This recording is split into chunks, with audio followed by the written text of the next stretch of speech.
Take it away, Alvin. Absolutely. So, Courage is a Habit builds tools and strategies for the average parent and legislators because there's so much confusion and so much indoctrination that's happening in government K through 12. We know parents, especially parents with school-age children, don't have time. They don't have 10 hours. They don't have 2 hours a week to try to figure out all these indoctrination tentacles that are meant to be confusing, that are meant to be hidden. And so our tools distill these very complicated programs into bite-sized tools and strategies. And so we help parents understand what's happening to their children, how they're hiding it from them, and more importantly, what they can do about it. Because we, at Courage is a Habit, we have this core belief that if you create outrage without outlet, then it ends up creating hopelessness. And parents are not hopeless, but oftentimes they feel that way because they just get inundated with outrage. And there is a lot to be outraged about, but we also know that you can only create so much outrage. And if you don't give them an outlet to do something, then they're going to feel like they can't do anything, which is absolutely not true. So very rarely do we ever say we're going to fight for your children. What we do say is that we teach you to fight for your children because every parent knows how to fight for their children. That's really beautifully said and very true. Parents are probably what's going to turn this around the most, I think, because Absolutely. they're becoming aware of the dangers and the harms that this ideology is bringing forward and that is being exposed to their kids in school. Right.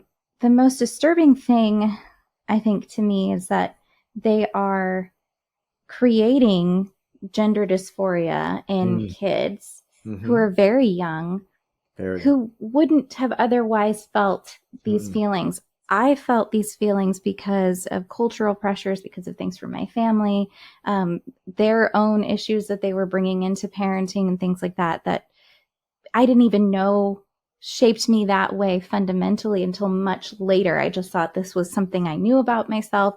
It was just something that maybe I was born with, maybe it was something biological. I wasn't really sure.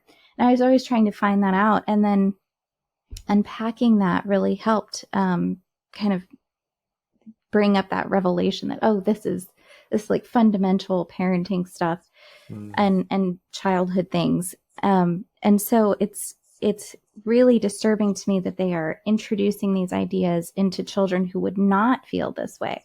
And starting to get them to question their parents. That's right. So what advice do you have for parents whose kids are being introduced to this, who are now being questioned by this other authority figure in their kid's life, when their kids come to them and say, well, you told me this, but my teacher at school is telling me this. So what's real? Well, I think the prevention is what we try to encourage parents, because I think a lot of parents go, boy, if someone ever talked to my child into that, I'm going to be so angry. I'm like, that's kind of too late.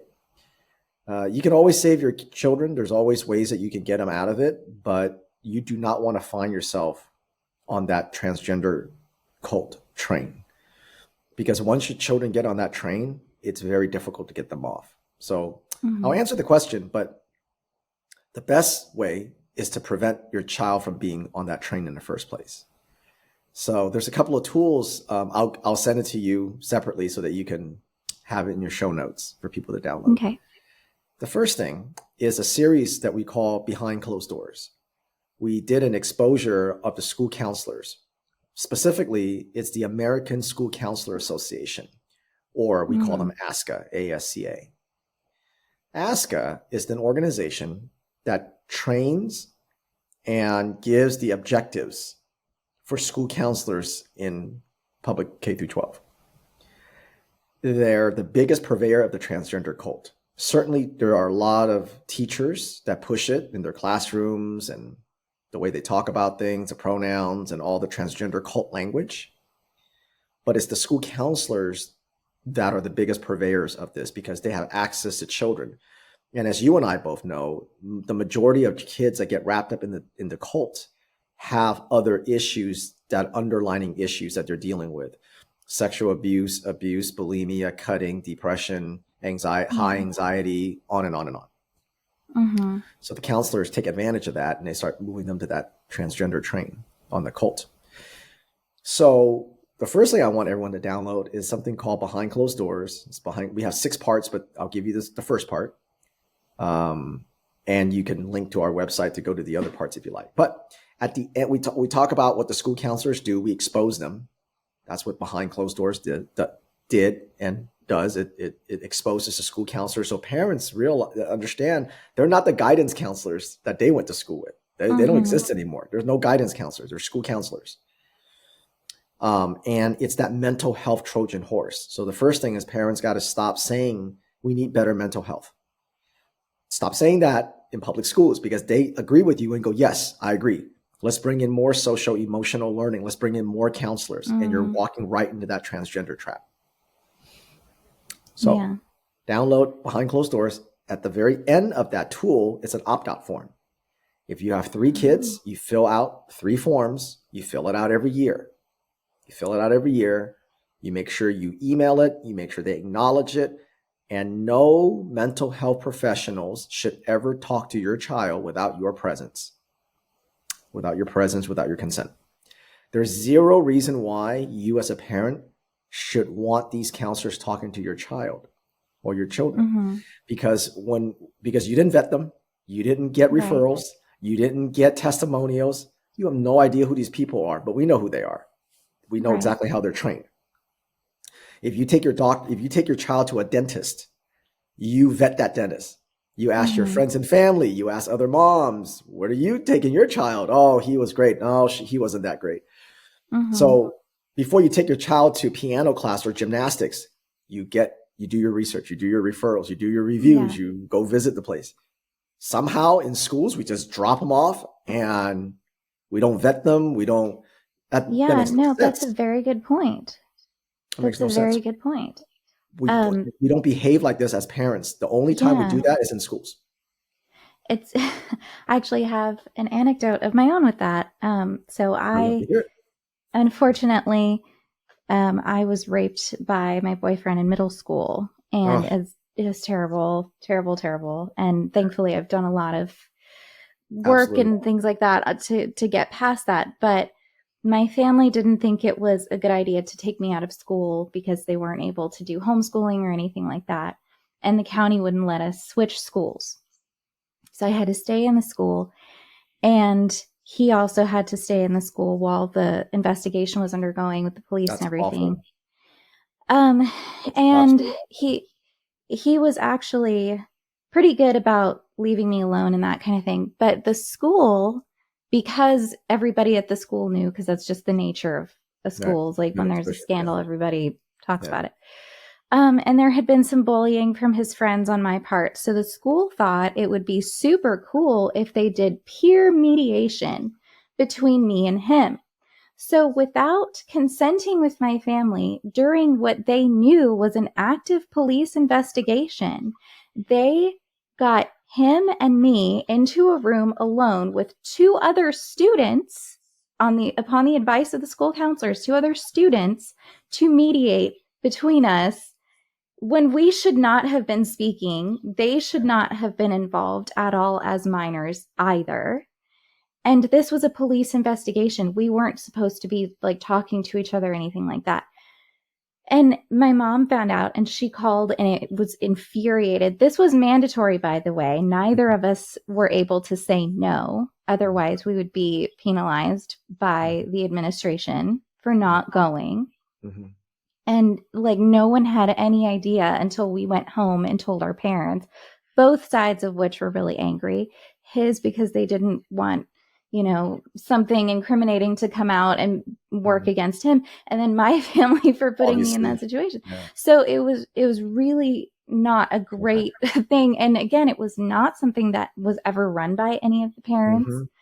No one knew that this was going to happen at all. No one vetted these counselors. No one vetted these other kids. Nope. And what authority did these kids have to do this? So school counselors, I don't have any faith in them whatsoever. No. They just don't really seem to do much. I'm so sorry that happened to you, both the crime and how they treated you and what they put you through afterwards. Thank you. So what happened to you was something called restorative justice. It's a program called restorative justice. It's brought in through social emotional learning, or SEL as we call it.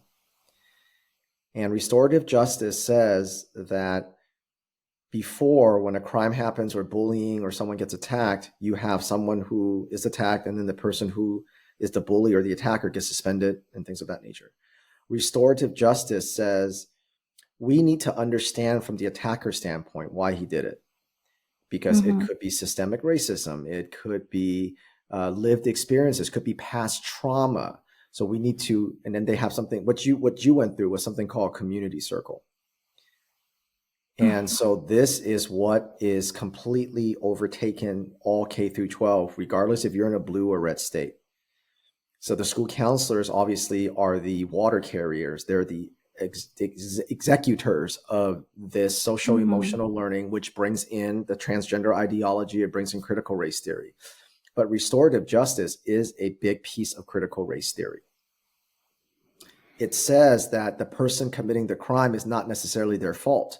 This is why in cities, when you come out of schools, they start lowering these penalties for criminals, because it's not their fault. It's systemic racism.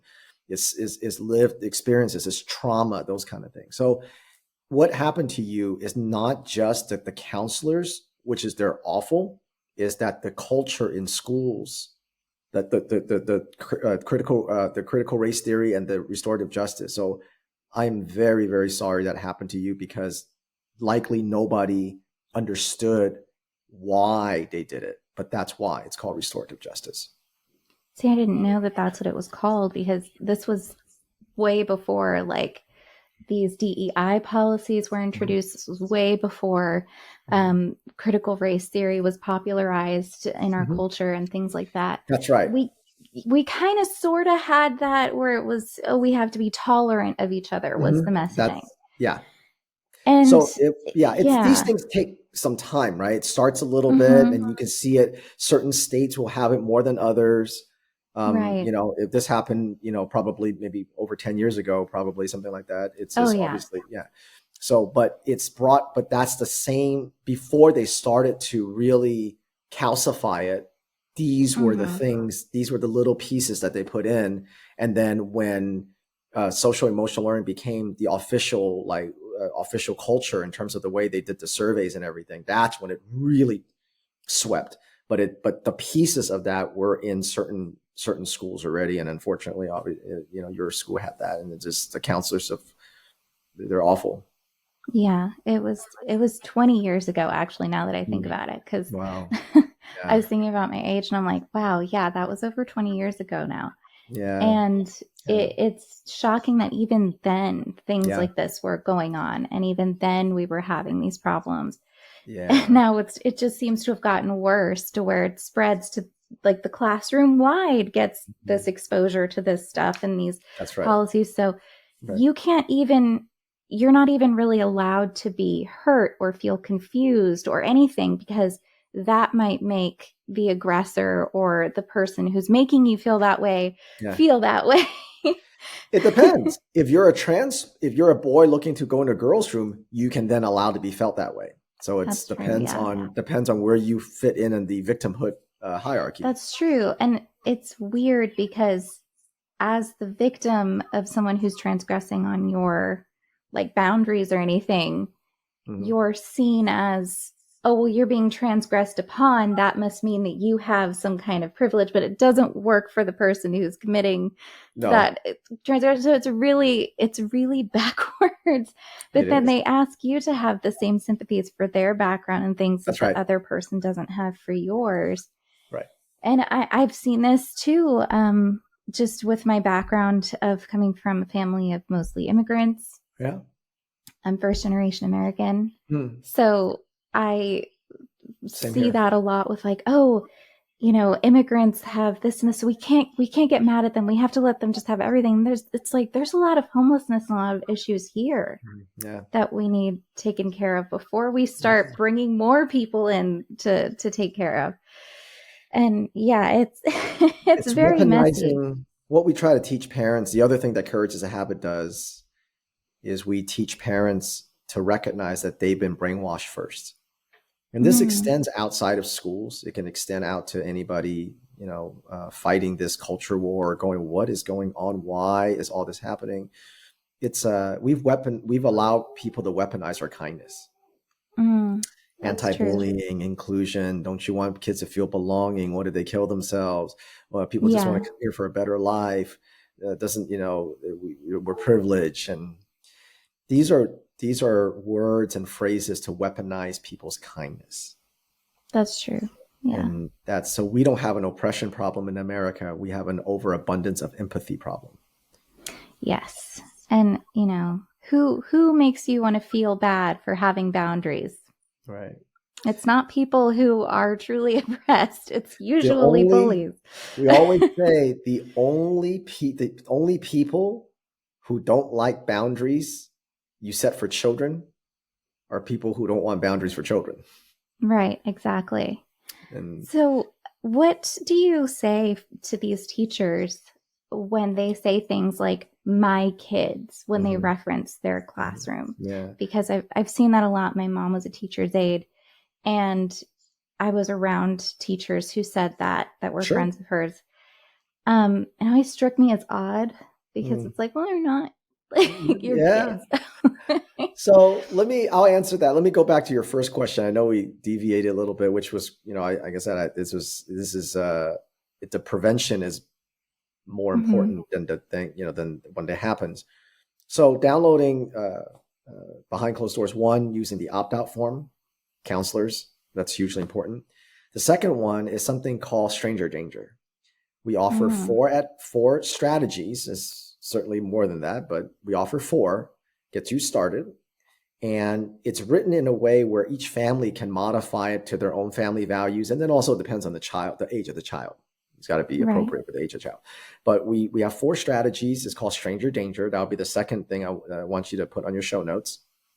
I want every parent to use it so that you can teach your child to protect themselves when they're in school away from you. What to say Mm-hmm. when a counselor, for example, it would have been very helpful if you had some of these strategies when they ask you to sit Right. down with your Yeah. attacker. What we would have taught if parents in your parent situation read stranger danger, you would have known to say, I do not feel safe and comfortable talking to you. Call my mom and dad right now. Mm, Then you use these trigger words. I feel unsafe. right. I Yeah. feel, I don't feel safe with you. Mm-hmm. Uh, I don't feel like this is something I should talk to you about. I don't Mm-hmm. want to talk to you about. Call my mom and dad. The moment they say that, if they don't do it, that's a lawsuit. That's a huge problem. So we Okay. teach kids to, have these kind of trigger phrases, these response phrases. So that would have gotten you out of that situation, but Mm-hmm. nobody knew how to say that. And, I'm just going to get in Yeah. trouble because the parents didn't prepare, you got to prepare your kids to, stand up for themselves. To your first question about what do I tell parents where kids, we understand, okay? We empathize completely that every family has different challenges and different phases in their financial life. You've structured your life so that your kids go to public schools. Maybe you even move to a Mm-hmm. nice, maybe you've worked 10 years to move to a nice city so that your children can get better education. Right. But even very well off to do very well off suburbs, they're no different. They have these same things. No. Mm-hmm. Um, so if your child, so we understand you can't always pull your child, but I will say if you got to the point where your child believes they're on that, they're not born, they want a different pronoun and they're starting that, Mm-hmm. at that point, I would say you don't really have much of a choice. Whatever you have to do, you have to pull them. If Yeah. you keep sending them back, I wish I had a magic bullet answer for you. But if Mm-hmm. your child comes home and says, mom and dad, you're not safe. Mom and dad, you better Mm-hmm. call me I'm a boy now. Mm-hmm. You got to get them out of the schools. At that point, It doesn't matter what you have to do. You have to get them out. You have to detox them because they're being sucked into a cult. Mm-hmm. So the only way to get them out of a cult is to remove that influence. And you got to take away their phone. It's a complete detox, which again, that also plays into the cult because they'll say, see, your parents are unsafe. They're abusive. They don't love you for who you are, but we're your family now. Right. We're your family now. But if you don't pull them away from that, and it's going to be hard, but if you don't, then that's a huge problem. There is a wonderful lady. Her name is Gabs, and she runs. I work with her. Yes. Do you work with her? I do. She's great. So she has a consult. She has a coaching where, and she's so honest about it. She's like, there's some families that I can't help because that the child's there's just too many factors. So she's very honest about it. So definitely a link to her if you're a parent that your child in that. She has, she has a coaching, program that because she did it for her daughter. But I'm going to be honest. I'm going to be real honest here. It is a complete life change because this trans ideology is not about a few TikTok videos or they saw a couple of books in schools, even though that's where it starts. It's everything. It's the whole culture. It's the pornography in school. It's the obscenities. It's the propaganda, the paraphernalia, the stories, the flags, the GSA clubs, the way the teachers talk, the school counselors, of course, they're the biggest ones. It is a lifestyle change. When your child gets into that, it isn't something you can just say, well, honey, we love you how you are. Let's just maybe it's a phase. It's not. They are going to take your child all the way down to puberty blockers, cross-sex hormones, and surgeries, because that's where they're going to go with the child, and they're going to mess them up for life. So the truthful answer is if your child comes to you with that, you have to pull them out of school, and you got to you cannot have any influence that got them there, or otherwise they will take them from you because they have the system to do it. That's their their training, their programming. So we just saw that with that family in Montana. That's right. Their daughter was taken and trafficked across state lines, Wyoming, by the Montana Department of Children and Families to Wyoming so that she could get gender affirming care since it's illegal in Montana. And it's like, what? Okay, what's the point of making it illegal then if you're just going to go take them somewhere else? Yeah. So that's the transgender trafficking bill that we just beat in Maine 12-0. That's exactly. Now they don't have a bill, but they're doing what a transgender trafficking bill would do, is to say a child can leave one state that bans it, go to another state, and the state will not reunite them with their parents. It's called a transgender trafficking bill. Did you know that currently in the United States, 15 states have transgender trafficking bills? No, that's crazy. 15 states. 15 states, your child can go there and they won't reunite you if you say, no, I don't, my son is not a girl. I'm not going to mutilate him. I'm not going to sterilize him. No, I'm not going to give her a double mastectomy. And they say, okay, we're going to take them from you. We're not going to reunite you. If a custody, let's say someone's divorced and the father has custody, the mother doesn't have custody. She brings her over to one of these states. The father, they ignore the custody agreement from the home state. Yeah. This is a real thing. And people listening to this show, they're going to think that this is fear mongering or conspiracy theory. It is neither. It is a law. I'm telling you, these are laws on the books, signed by governors, done.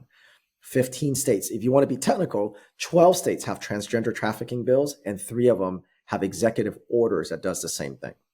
So in total, 15. And they use all kinds of flowery language to hide it too. Healthcare. Safety, well-being. Yes. Inclusion, discrimination. Life-saving. Life-saving, right? So what do we tell teachers when they say our kids? So a lot of what happens in school isn't even so much what they say, but is through the lens in which they say it. So one of the things we teach parents is every time a teacher or school counselor say, we're just teaching about inclusion, we're just teaching about empathy, don't go, oh yeah, we teach that at home too. Ask yourself, through whose lens is that being taught? I'll give you an example. Okay, I'll give you an example. So, sometimes there's these like manhunts for a serial killer. it grips the nation they're out of, Montana or something, right? Some little city in Montana. And so they maybe chase this guy for 6 months, maybe longer, and finally catch him. And everybody's like, oh, good, you caught the serial killer, right? You'll notice, though, people, when they catch a serial killer, don't go, hey, he was a real good goal setter. He had a goal. He exceeded the goal, which was really awful. He was tenacious. He was resourceful. He led authorities on a 6-month manhunt. He was able to live off the land and hide, and he had grit. Victim number 5, he stalked her and found a way in her house. He tried and tried until he got in the house, and he finally met his goal. We don't use those terms. He's a good goal setter, grit, tenacity, resourcefulness for a serial killer. Does he have those things? Absolutely, he has those things. But we don't say that because we're not insane. We're not insane people, and we're kind-hearted. Right. We live in a civilized society, right? Yeah. Or at least we think we do. We don't say those things. But those things are still true. He just used those things in a very horrific way. So when we tell parents, traits are not good or bad. So when you go, I'm teaching your kid empathy, you go, oh, good. But it's not good. Empathy is not good or bad. It depends on how you use it. And in schools, the empathy is not towards the girls in the locker room. The empathy is toward the mentally ill man or the mentally ill boy who thinks he's a girl. So again, we teach parents, through whose lens is this trait being taught? Through whose lens is it? Inclusion doesn't mean what you think it means. So another very important concept related to weaponizing your kindness and asking that question through whose lens is it? We teach parents a concept called language contamination. Language contamination. The easiest way to remember language contamination is they use your vocabulary, but not your dictionary. Okay.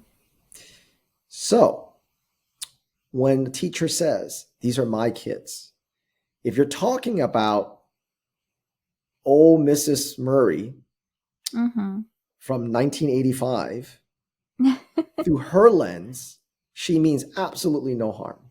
It's perfectly fine. Through whose lens is it? Through the lens of Mrs. Murray in 1985? Sure. 1990 even? That's fine. She loves her kids. She goes, these are my kids when I have them, because through her lens, she goes, the parents have trusted me with their children, and I'm going to do everything I can to send them back better kids. If they're having a fight with their parents, I'm on the side of the parents. I tell them your mom and dad loves you. They will never do anything to hurt you. And if there's a problem, I work with the parents. So I give them my perspective. They give me their perspective. And if the parents go, we need to do this, because I will do my best while they're my child, to honor the parents so that this child gets out of this situation. That's what Mrs. Murray means in 1985. Mrs. She, They, There from 2003, 2004, through her lens, my kids mean I know better than you, mom and dad. Sally's not Sally, it's Sam. And I'm going to call her Sam. I'm going to call him Sam. But in front of you, I'm going to call her Sally, because you don't deserve to know, because you don't know your daughter. It's your son. You don't even have a daughter. That's what Mrs. She, Her, They, Zer means. So when you say it's our kids, I don't have a problem with that. It depends on whose lens are we talking about. That's a good point. And I think you also bring up a good point with I'm going to keep this from the parents, because they often paint that as, I'm going to keep this from the parents because they're not safe telling their parents. That's right. And by law, if you believe that this student is not safe mentioning something to their parents, or that their mental health is in that much danger, a teacher is mandated to report that to the court. So they don't have the right to keep that a secret. They don't. So they know. They have to know that what they're doing is not really like, oh, I'm protecting their safety. Because if they were really protecting their safety, they would have to report it. That's right. Yeah, they're mandatory. So, Yeah. So that's something that a lot of people don't seem You're absolutely to right. know or forget That's right. is that no, there's not a safety issue here. They know. Yeah. Um, one of the most alarming things that I've seen on social media, well, sorry, my headphones are getting tangled in my hair, is the videos of those little kids like 5, 6 years old, maybe even pre-K, carrying around the little flags, and they Mm-hmm. look totally lost. They have no idea why they're being made to Yeah. parade around, carry a They're 5 and flag, 6. or They're just, to them, it's just a yeah, game. To them, it's just doing what the teacher told them to do. right. There's like, okay, like Yeah. one snack time, like they don't Yeah. Yeah. get it. Yeah. Yeah. And I mean, a lot of the parents, I don't think, know that their kids are even being filmed No. and Yeah. posted on TikTok doing Right. this. Right. They don't. So, how should parents be on the lookout for signs like that, or things like that, so that they know that their little 5-year-old is, Yeah. being blasted all over social media, Yeah. Yeah. waving a flag around? Right. Right. Well, for that specific thing, parents can always go, they can always ask the schools to sign a waiver to say my child is never to show up electronically for any, social media, Okay. print. So school, you can sign that, have the school give you a waiver to say any pictures you take, I don't authorize my child's image to be in anything, Yeah. uh, relate, related to anything public. So you can do that. Okay. But that's kind of the technical aspect, which it's important, and every parent should do that. Yeah. You can sign a waiver to say any of my child it shouldn't show up to anything, social Mm-hmm. media, print, newspapers, whatever, right? But the bigger issue, besides putting your child on TikTok, is the cult-like indoctrination itself with the flag and everything. So the third thing I'll give you Mm-hmm. is we have something called the 10 questions every parent should ask. We actually have 2 volumes. Okay. I'll give you I'll give you both volumes. But Okay. these questions, so it's 20 altogether. And we released them a year apart. So we have, the 10 questions are quite different. But we also teach you how to use these 10 questions. This isn't just 10 questions you fire at the principal or the teacher. We actually teach Mm-hmm. you how to use these 10 questions. You don't use them all at once. So I'll give you both volumes so you can put Okay. in, and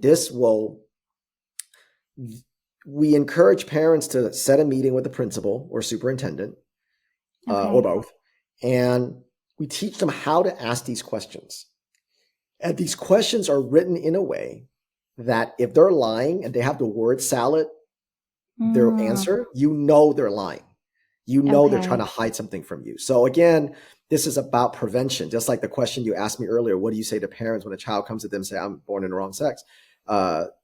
You don't want to get to that point. So you want the prevention. So these 10 questions are designed to elicit the answers so that parents really understand where this is coming from.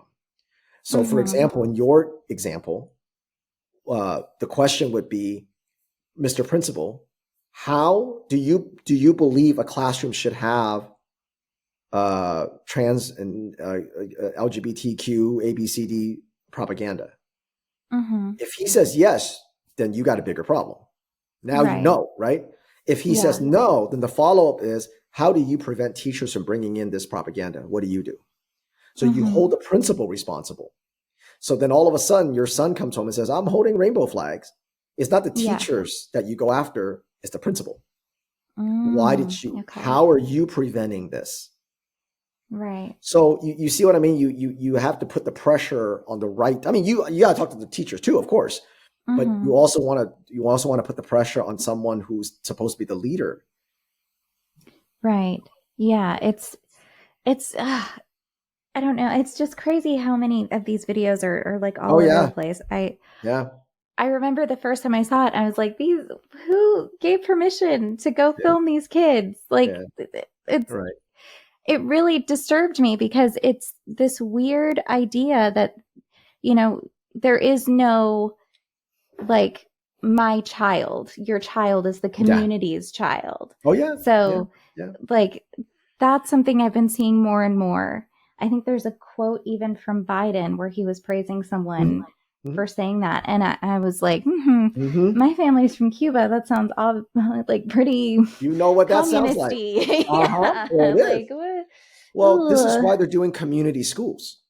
There's something Mm-hmm. called community schools where Planned Parenthood, Gleason, all these really heavy transgender activist orgs are advising on these schools, and eventually community schools, they'll be able to take your child to get abortion, to get transgender drugs, recommend them for surgeries, all without your consent. Wow. That's what we say. The community, right? You just said the community. Mm-hmm. They say is the community your child belongs to the community. That is not communism. That is communist. That is exactly what that is.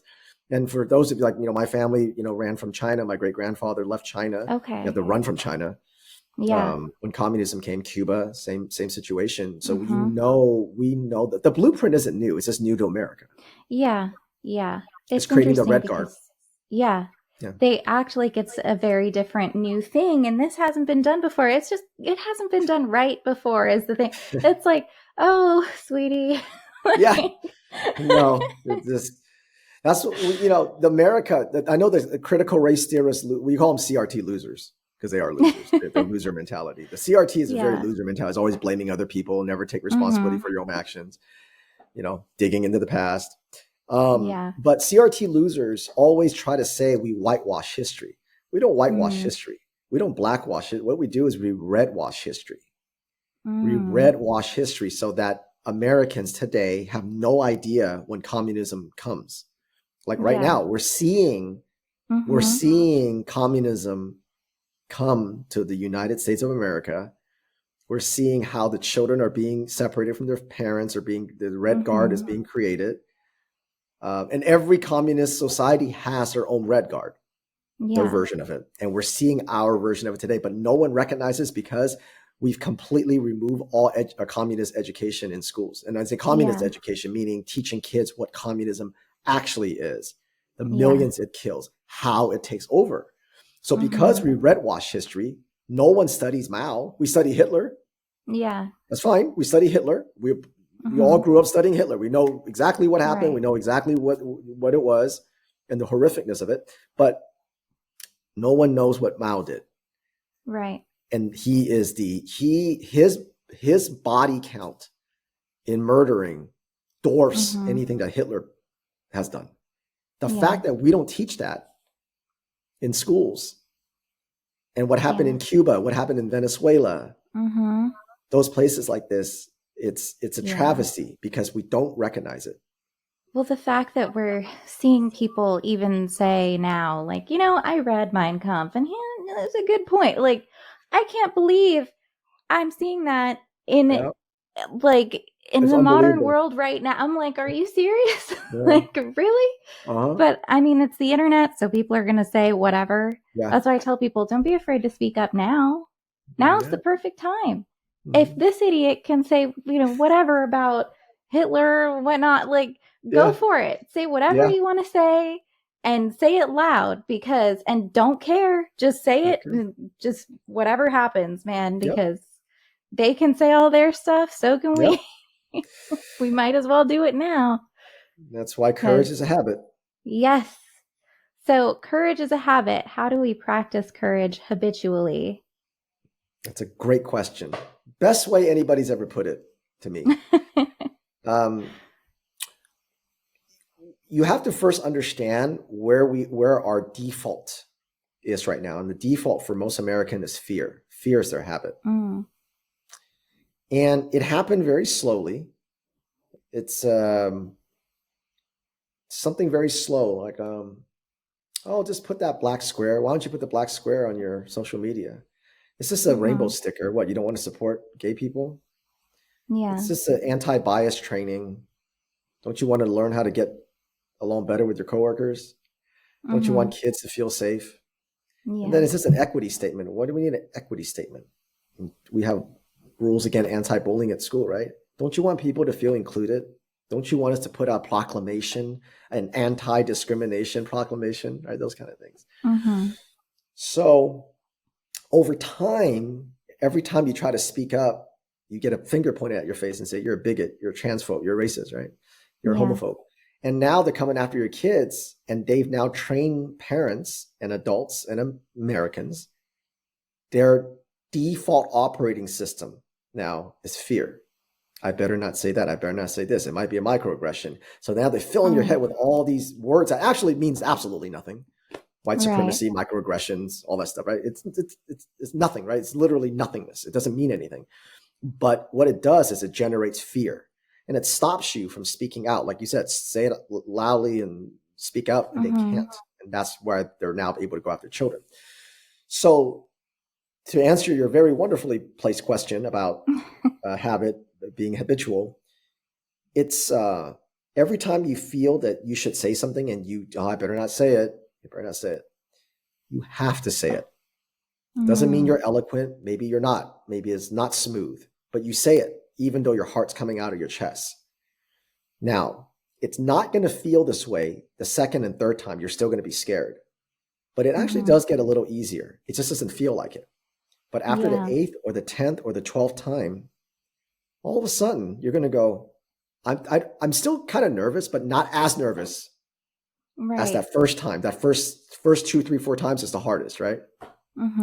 So here's how I put it. Here's the example I put it. Let's say you want to get in shape, whatever get in shape means to you, lose weight, gain muscle, whatever, fit better in clothes, get healthier because you have high cholesterol, whatever, right?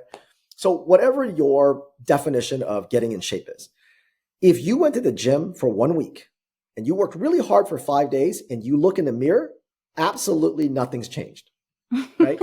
Absolutely nothing. You could kill yourself. Yes, I'm going to go to the gym for 3 hours for 5 days. At the end of 5 days, you look in the mirror, nothing happens. You're going to feel like a cripple. But other than that, nothing happens, right?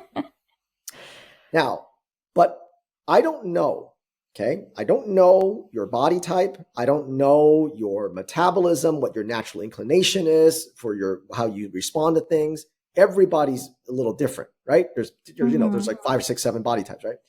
But I do know that if you go to the gym 30 minutes a day for 3 or 4 days, at the end of the year, when you look in the mirror, you will look different. Now, can I tell you, is it going to be at the end of month 3, at the end of month 2, as at the end of 6 months, 8? I don't know. And there's no point in time when you look in the mirror at, let's say you start from January, you go to December 15, and you go, my God, I look so different. But you can't tell me, March 15th is when I started looking different, right? You can't tell me that. Nobody can. You can't. Nobody can. This is the same way with courage. If you just go, I know I'm scared, I'm going to be called racist and a bigot, maybe my coworker sees it, maybe my aunt's going to see it, I'm going to see her on Thanksgiving, whatever your excuse is. Maybe I'll call my boss. Whatever your excuse is, if you say it and you take those arrows and you realize they're just labels, they don't mean anything. And they're from really, really ugly, stupid people when they say that anyway, right? Yeah. So I cannot tell you if it's after the 12th time or the 20th time or the 30th time or the 6th time. I don't know. All I know is if you keep doing this within 6 months, by the end of the year, whatever it won't even take a year really. But if you keep just saying it, even when you're scared and your heart's coming out of your chest, at some point you will no longer feel that fear. I can't tell you, it's maybe for some people after the 5th time, that's all they need. Maybe the 10th time, maybe the 20th time, but it's not going to take years. I can tell you that much. It's not going to be 100 times. It's going to be a lot shorter than that, but you just got to take those few steps. And so that's how you make courage a habit. And that's how you make it habitual, is you just know that eventually you will not feel that fear. We just don't know for you when it's going to be, but it will happen. It's not a matter of if.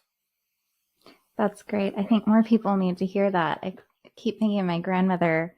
She always had that mentality of like, because she came from Cuba. So she would be like, why can't I say it? Yeah. She's like, I'll say it. Why not? This is America. I'll say what I want. I'm like, I love it. I love it. Tough They don't lady. make her like that anymore. She's a national treasure. Yeah. She's a treasure. But yeah, it's definitely something more people need to hear. It sounds like you're not just empowering parents, but also in a way empowering these kids, making them feel like these big, scary authority figures that are making them uncomfortable at the school, like, here, wear this flag, here, say this thing, here, make sure that the boy can come into your female spaces and things like that. Or even I've heard of boys being uncomfortable with girls coming into the boys' bathroom. Sure. And so, like, it sounds like you're giving those kids the ability to say, no, I'm uncomfortable. I need to be able to stand up for myself and have the support of my family too. Absolutely correct. This is why it's so important that parents model courage as a habit at home.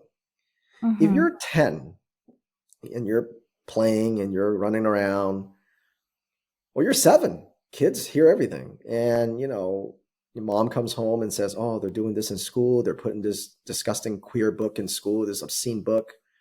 And the father goes, honey, just let it go. We don't want to, they might call my job, or they might call your job, or they might, we got people and friends in church, and what our neighbors think. I think our neighbor has a gay son. What are you going to say? Yeah. If the child hears this from the people who they look up to the most, their superheroes, their mom and dad at that age, right? Your mom and dad's superheroes, right? They can do no wrong, and they're supposed to protect you from everything, monsters, everything, right? They can defeat monsters, Right. If they hear you say that, they're going to think, oh, my mom and dad can't stand up.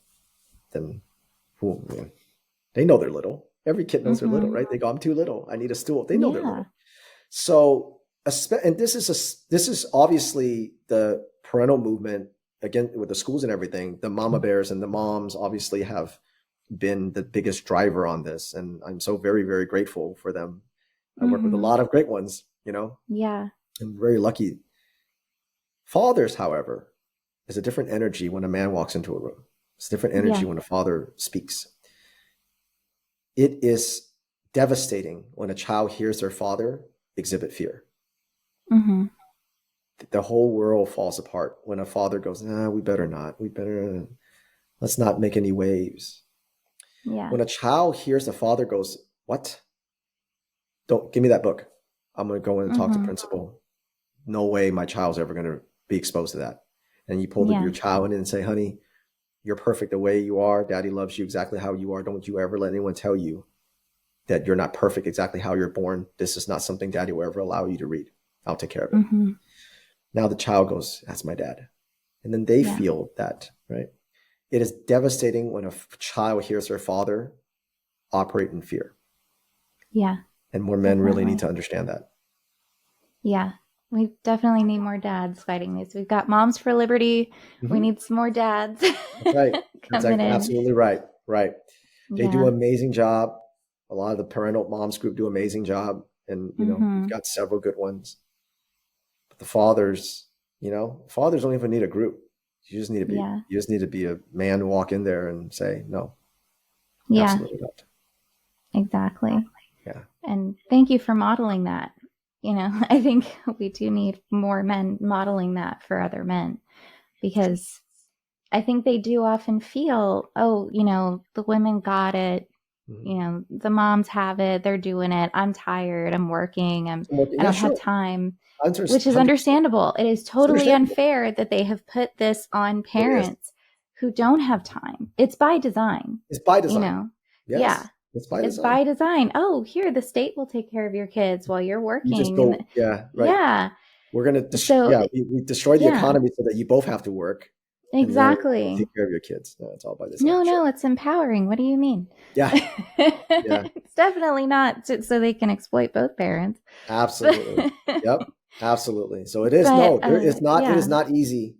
It's not as easy. 100%, men, they work, women, they work. It's even if mom stayed home, it's a tough job, right? You're running around, you're doing all these things. So it is unfair that they have to put this on parents.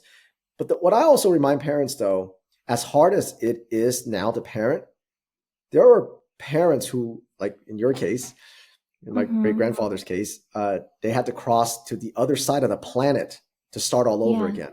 I would say that's harder than going to your principal and saying, I don't care if you call me a bigot. Call me wrong, but I think take what your family take your lunch did, break. Yeah.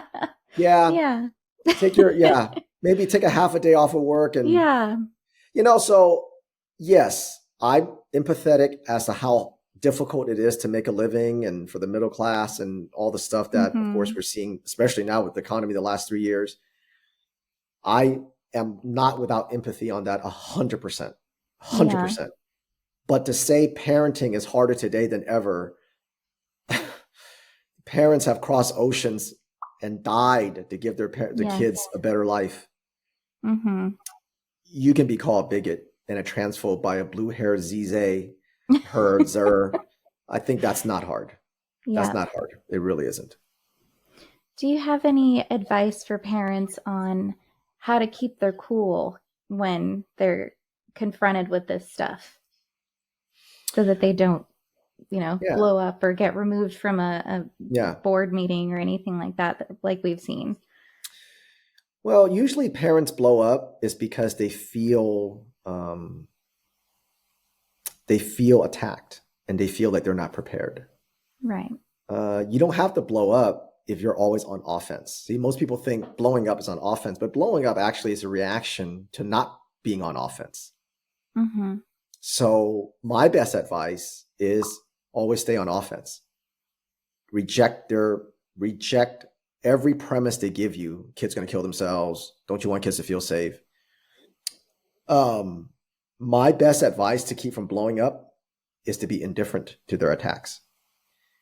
Don't you see their country systemically racist? Slavery set Black people back. That's why we need critical race theory. Look at all the Black people that don't do well. Mm-hmm. So what? Not my problem. You're not doing this to my child. Why do you want to discriminate against my child? Why do you tell girls that they're born in the wrong body? Oh, they want to kill themselves. I don't care. Why are you telling my daughter she's born, right? So is that indifference? The problem is when you try to protect your child and they leverage your empathy, those two things can't exist at the same time. And that frustration is what makes parents blow up. So they go, why are you telling my daughter she's born in the wrong body? Don't you want kids to feel safe? What about the kids who kill themselves? I want all kids to feel safe. I do. I know some kids have a dysphoria. Now they're leveraging your kindness. Right. So you cannot defend your child and go on offense and try to sound like a nice person at the same time. Those two things can't live at the same time. And they know that.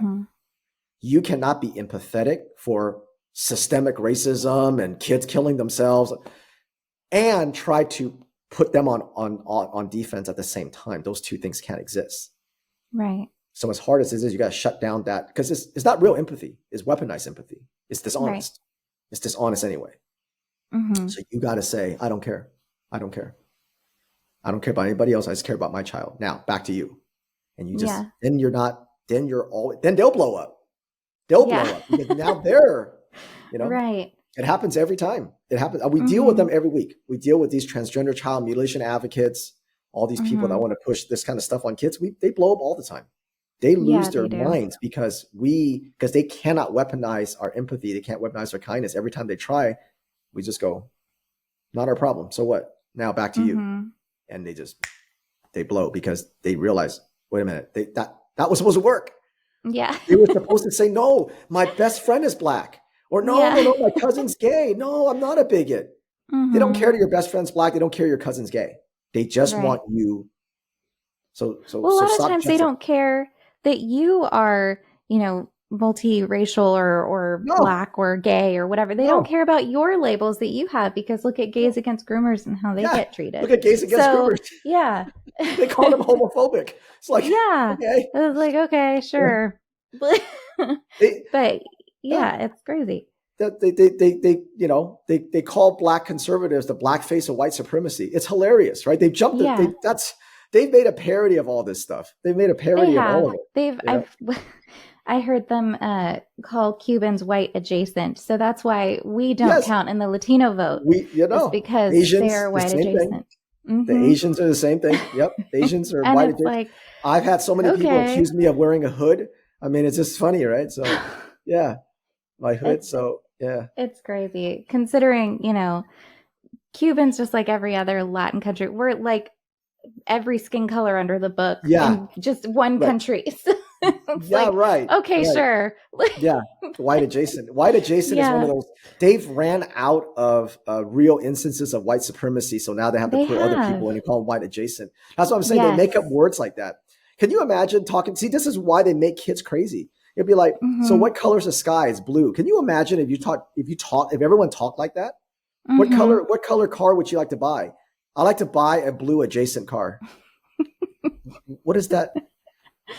Think Is about that that. purple? Is that green? Like, what do Yeah. you? It's like, why are you talking like this? Imagine if Yeah. we all talk like these mental midgets, Yeah. white adjacent. Like, imagine if you went around, you go to buy a car and they'll be like, ma'am, what car are you? I'm looking for, a Lexus C, whatever, right? And then you're like, oh, what color would you like? I like a black adjacent car. They'll be like, Yeah. what? See, they use Or these terms that just makes no yeah. sense. It's Or this oh, garbage. do you date men or women? Well, I Yeah. date women, like this bearded one who's 6 foot and Yeah, right. broad shoulders and has a penis. That's the Yeah. type of woman I like. That's the And type of it's one they'll like, be what? like, I mean, if we went, and that's what they want to do. This is Yeah. this is the kind of this mental abuse on children. Yes. They teach them language that's just gibberish. Mm-hmm. It's the language of crazy people. They're Yeah. mentally ill people Mm-hmm. talking microaggressions and systemic racism. And it's all these language that when you step on the real world, it has nothing to do with anything. White Yeah. adjacent is one of those funny terms, and unconscious bias, and it's like Yeah. anti-racism and silence Yeah. is violence. All these terms that is meant to just drive. This is why you can't keep up with it. And so that's why we teach parents to go, you just have to be indifferent. Right. The answer to you're a racist or a bigot isn't no, I'm not, is I don't care. Mm-hmm. That's That's very good. that's how you work around the manipulation, because their manipulation is endless. Yeah. They're never short of manipulation.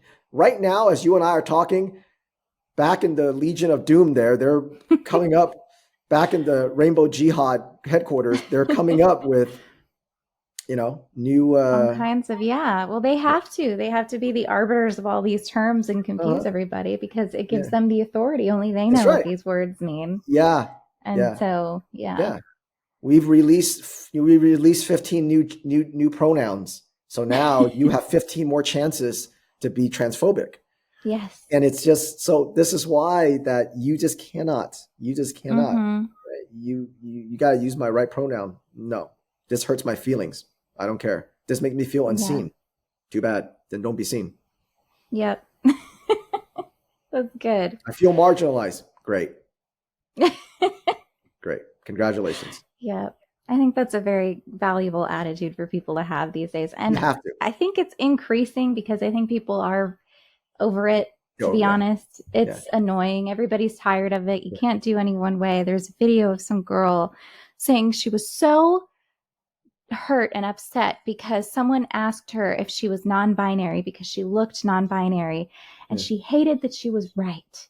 Yeah. And I'm like, okay, like you can't be happy that they're right. You can't be happy that they're wrong. Like, yep. Doesn't matter. Okay. It's all of it. Well, it's all that critical race theory intersectionality. So, the most beautiful phrase I think in our country is the pursuit of happiness, not the guarantee of happiness, not the entitlement of happiness, the pursuit of happiness. That's it. You have a shot.